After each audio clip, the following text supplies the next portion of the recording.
হেই, কি খবর? আমি আজ আপনাদেরকে দেখাবো কিভাবে তান্দুরি চা তৈরি করা হয়। তান্দুরি চা যা ভারতের উত্তরাঞ্চলে বিশেষভাবে জনপ্রিয়। এটি অতি সুস্বাদু এবং গাঢ় চা।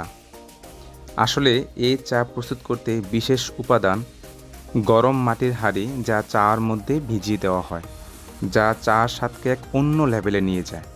এখানে ব্যবহার করা হয়ে থাকে বিভিন্ন ধরনের মশলা, যেমন এলাচি, দারচিনি, আদা, কালোজিরা ইত্যাদি।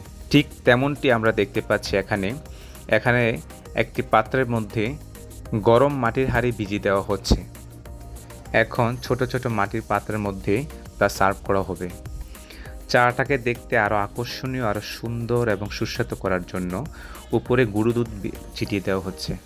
কিন্তু মজার বিষয় হলো, অনেকের চাহিদা থাকে যে চকলেট চা, তো তার জন্য একটা নতুন কৌশল ব্যবহার করা হয় ওনারা। গুঁড়ো দুধের উপরে চকলেটের আপনার ফ্লেভারটা দিয়ে দেয়, চকলেটের যে আপনার সিরাপ আছে ওই সিরাপটা দিয়ে দেয়। দেখতেও সুন্দর লাগছে, আশা করি খেতেও মজা লাগবে। ভিডিওটি কেমন লাগলো বন্ধুরা, আশা করি জানাবেন এবং আমাদের পাশে থাকবেন ইনশাল্লাহ।